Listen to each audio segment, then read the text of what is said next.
सरस्वती नमस्तुभ्यं वरदे कामरूपिणी विद्यारंभं करिष्यामि सिद्धिर्भवतु मे सदा।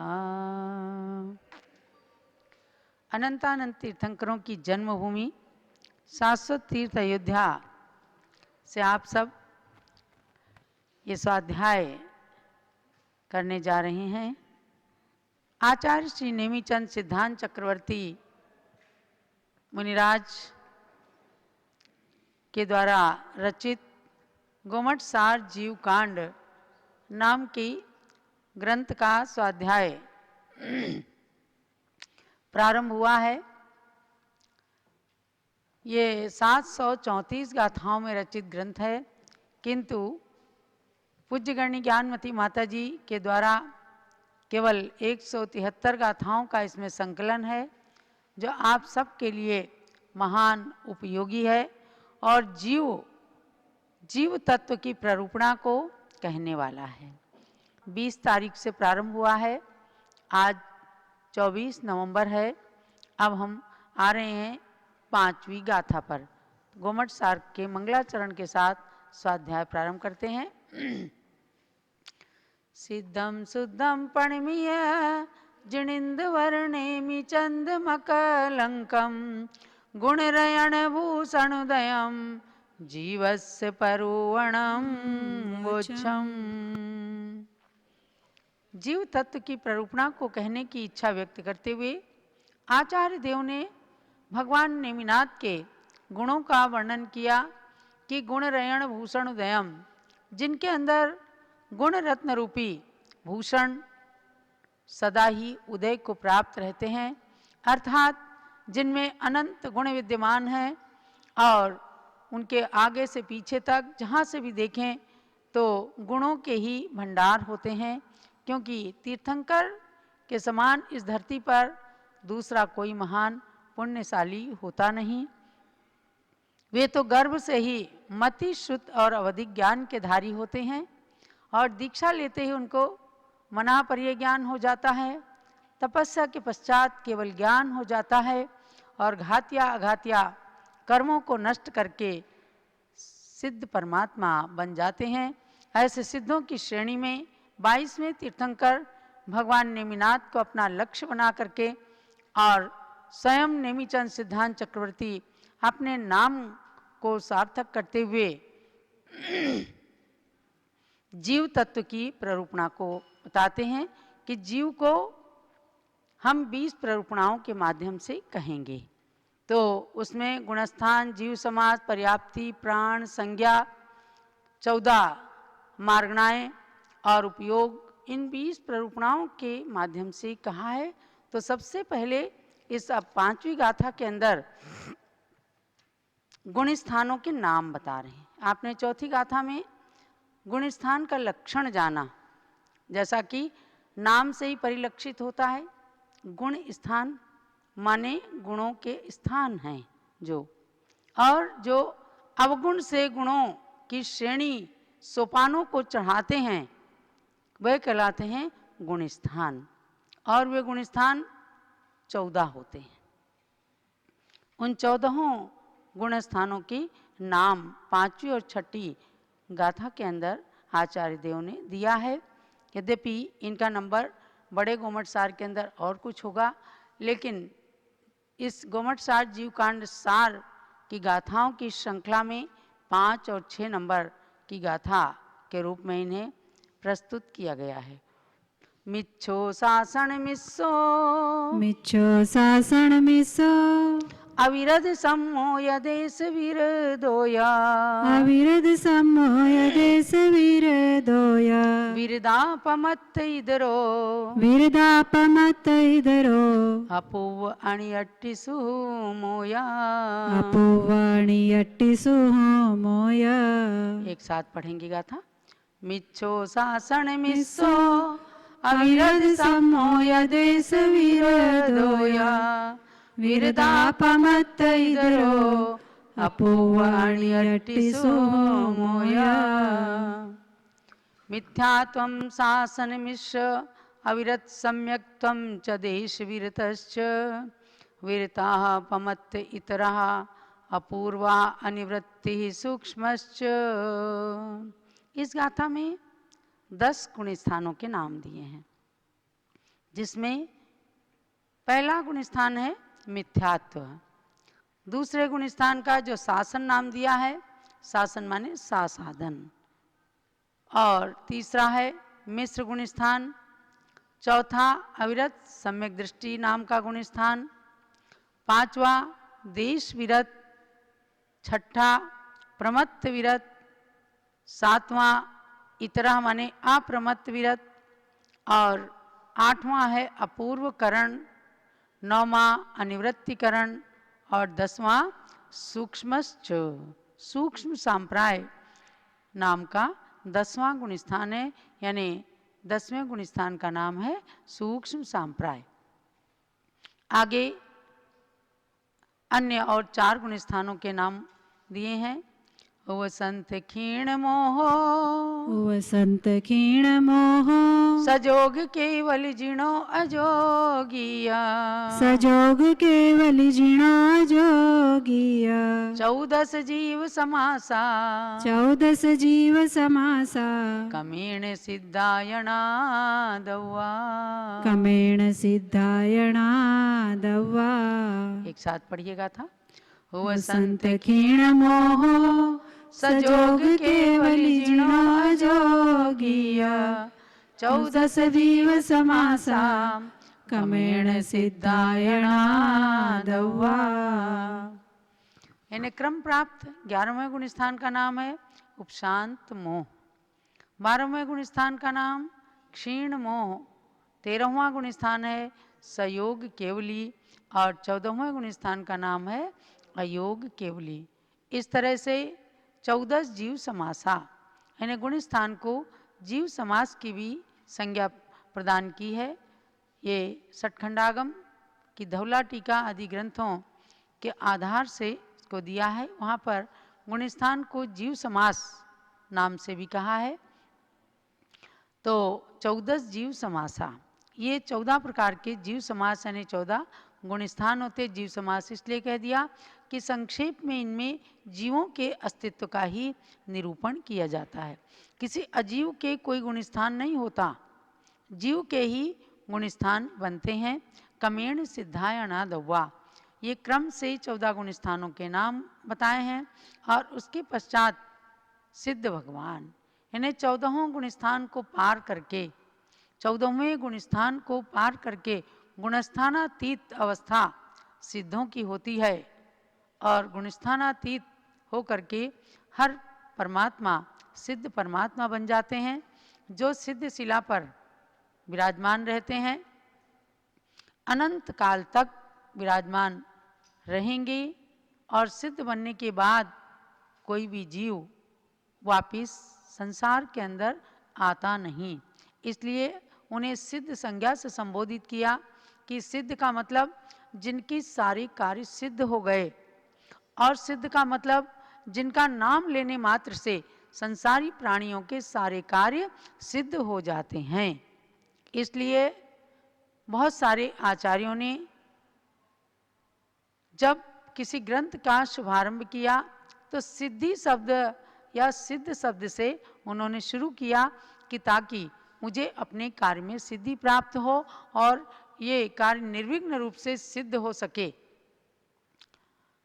तो पूज्य गणनी ज्ञानमती माता जी भी जब किसी ग्रंथ का शुभारंभ करती हैं तो वे स्वयं सिद्ध शब्द को ज़्यादा प्राथमिकता प्रदान करती हैं। जैसे उन्होंने सठखंडागम ग्रंथ की सिद्धांत चिंतामणि टीका का शुभारंभ किया सन 1995 में, तो उसके अंदर भी यही कहती हैं, सिद्धांत सिद्धार्थमानम्य सर्वांस त्रैलोक्य मूर्धगान इष्टा सर्वक्रियांते सौ शांति सौहृदि धार्यते। अर्थात सिद्धांत सिद्धार्थ मानम्य, सिद्धों को सिद्धि के लिए नमस्कार करके, यानी मैंने जो ये दुरूह कार्य प्रारंभ किया है इस कार्य की सिद्धि हो, इसलिए समस्त सिद्धों को नमन करती हूँ। सर्वांश त्रैलोक्य मूर्धगान, जो सिद्ध संपूर्ण सिद्ध अनंतानंत सिद्ध भगवान जो 3 लोक के मस्तक पर यानी कि 3 लोक के ऊपर तनुवात वलय का स्पर्श करती हुई सिद्ध शिला के ऊपर विराजमान है। ऐसे सिद्धों को नमन करके इष्टा सर्व क्रियांतेषु शांतिशो हृदि धारयति, जो इष्ट क्रिया कोई भी इष्ट कार्य होता है तो उसमें याद किए जाते हैं।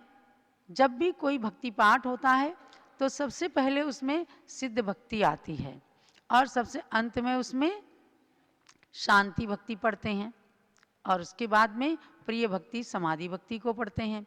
तो यहाँ पर ये बताया गया सिद्ध शब्द के माध्यम से हमने आपको बताया कि कार्य की सिद्धि के लिए सिद्धों का स्मरण किया जाता है।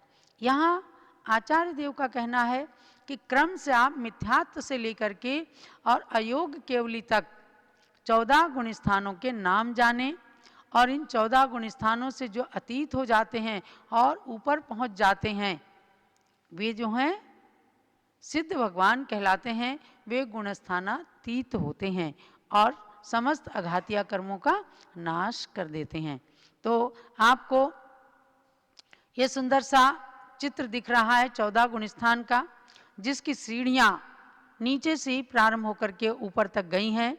यानी सबसे नीचे की सीढ़ी, सबसे पहली सीढ़ी है मिथ्यात्व गुण स्थान। उसके नीचे आप देख रहे हैं कि एक समुद्र के अंदर व्यक्ति डूबा हुआ है, यानी कि अनादिकाल से मिथ्यात्व के कारण संसार रूपी समुद्र के अंदर प्रत्येक प्राणी डूब रहा है।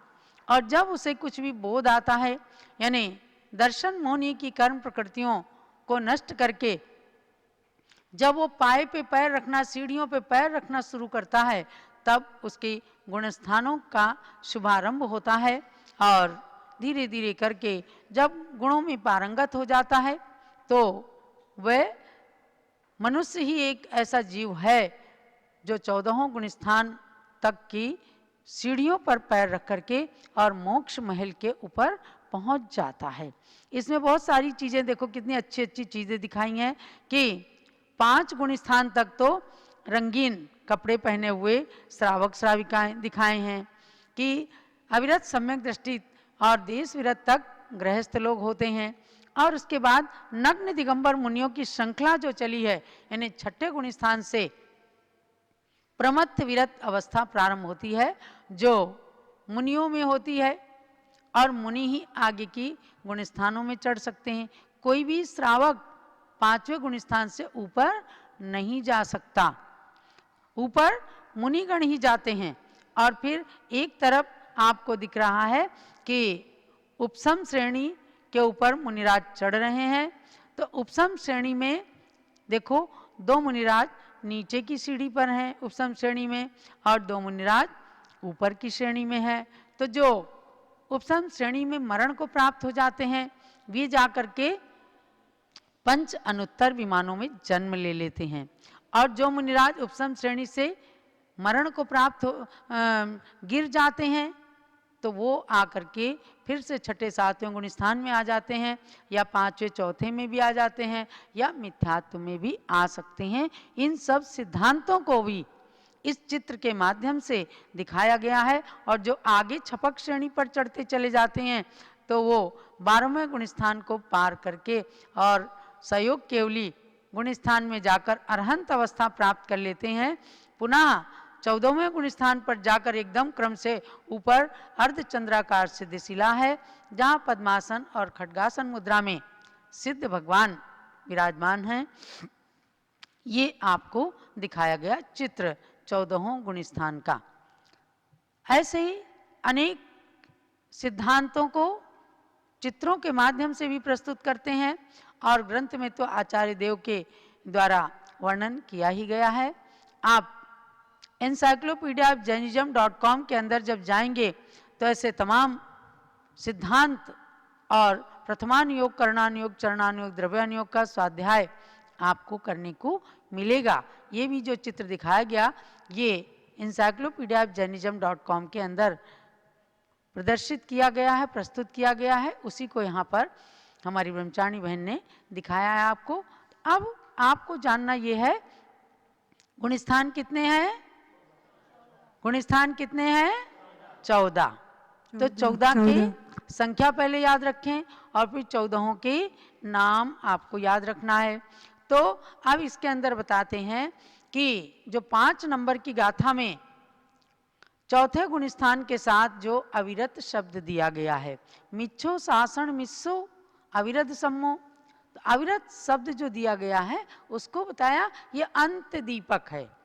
अंत दीपक का मतलब ये बाकी के इसके आगे के जो 3 गुण स्थान हैं वह भी अविरत ही होते हैं। अंत दीपक एक न्याय होता है।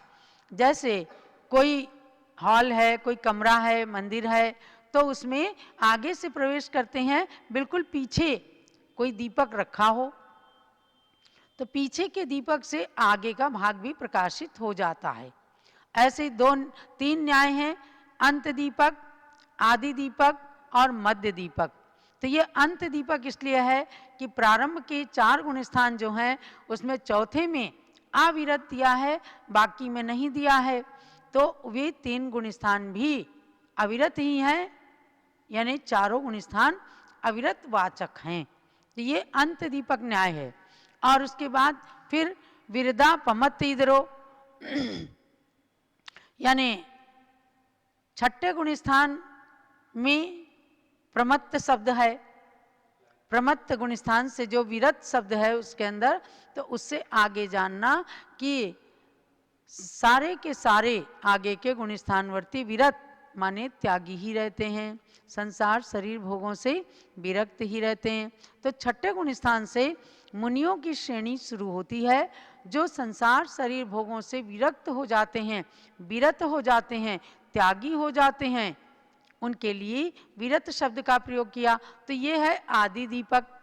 आदि दीपक मतलब कमरे के अंदर घुसते ही सबसे शुरू में कोई दीपक रख दिया जाए तो उससे भी टिमटिम रोशनी के द्वारा पूरा कमरा प्रकाशित हो जाता है कि नहीं। तो ऐसे ही शुरू के नाम के साथ विरत शब्द लगाया, प्रमत्त विरत, अप्रमत्त विरत, तो उसके आगे पूरे 14 गुण स्थान तक विरत शब्द लगाना है कि जो ग्रह आरंभ परिग्रह आदि को त्याग करके और विरत हो जाते हैं, त्यागी हो जाते हैं, संयमी बन जाते हैं, उनके साथ विरत शब्द लग जाता है। तो ये आदि दीपक न्याय बताया है। इन सब चीज़ों को सिद्धांत ग्रंथों के द्वारा ही पता चलता है। इसलिए छठे गुण स्थान से लेकर संपूर्ण गुण स्थान विरत ही होते हैं और संपूर्ण गुण स्थानवर्ती त्यागी ही होते हैं, इस बात को जानना है। ऐसे ही छठे गुण स्थान में 11वें से लेकर 14वें गुण स्थान तक नाम बताया। पुनः सिद्धों को आगे की श्रेणी में लिया है। सिद्ध भगवान 5 परमेष्ठियों में सर्वोत्कृष्ट सबसे अधिक गुणवान होते हैं, लेकिन नमोकार महामंत्र में नमो अरिहंताणम, नमो सिद्धाणम दूसरे श्रेणी में सिद्धों को लिया। इस पर काफ़ी चर्चाएं हुई, काफ़ी संगोष्ठियां हुई। यह अनादि निधन नमोकार महामंत्र है और इसकी टीकाओं में आचार्य वीरसेन स्वामी ने धवला के अंदर कहा कि अरहंत भगवान को इसलिए लिया है पहले कि अरहंत भगवान ही सिद्धों का स्वरूप बताने वाले हैं। जब सिद्ध बन जाते हैं तो वो केवल सिद्ध शिला पर अपनी आत्मा में रत हैं और न संसार में आते हैं, न किसी प्रकार की उनकी कोई दिव्य ध्वनि खिरती है और न वे अपने सुख के बारे में बता सकते हैं। अरहंत भगवान ही ऐसे हैं जो सारी चीज़ें संसार और मुक्त अवस्था की बताते हैं। तो इसलिए उपकार की दृष्टि से सर्वप्रथम अरहंत भगवान को रखा है नमो अरिहंताणम। कहीं कहीं लोगों ने और भी तरह की आशंकाएं की कि जैनी लोग वैभव को नमस्कार करते हैं, अरहंत भगवान के पास समोसरण का वैभव होता है, इंद्र आदि आते हैं, इसलिए पहले अरहंतों को नमन किया।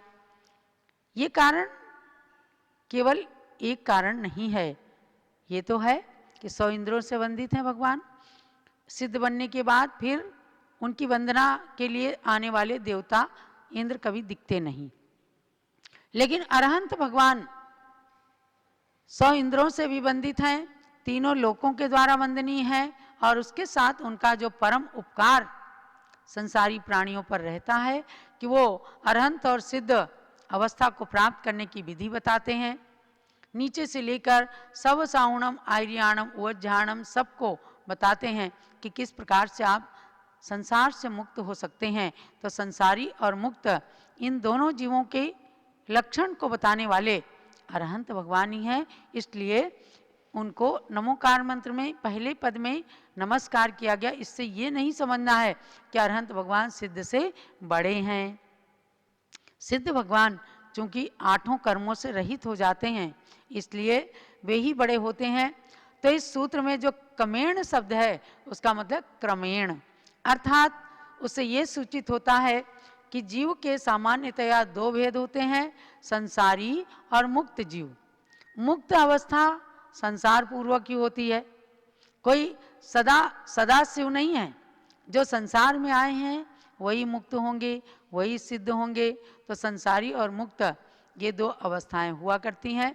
संसारियों के गुण स्थानों की अपेक्षा से 14 भेद हैं, यानी जब तक संसारी जीव है तभी तक 13वां 14वां गुण स्थान भी बनता है। इसलिए केवल ज्ञानी भगवान को ईशत संसारी कहा, ईशत मुक्त कहा कि वो आधे मुक्त हो गए और आधे अभी संसारी हैं, चूंकि संसार में रह करके हमें दिव्य ध्वनि का पान करा रहे हैं। तो इन गाथाओं के अंदर बहुत सार छिपा हुआ है। उस पूरे सार को आपको जितना संभव हो सकेगा हम बताएंगे कि ईश्वर को पुनरुत्थान नहीं माना गया है। जैन धर्म के अनुसार जो सिद्ध हो गए वे हमेशा के लिए अनंत काल तक के लिए सिद्ध हो गए। इस प्रकार से 14 गुण स्थानों का इन 5वीं और 6ठी गाथाओं में हमने आपको 14 गुण स्थानों के नाम बताए हैं।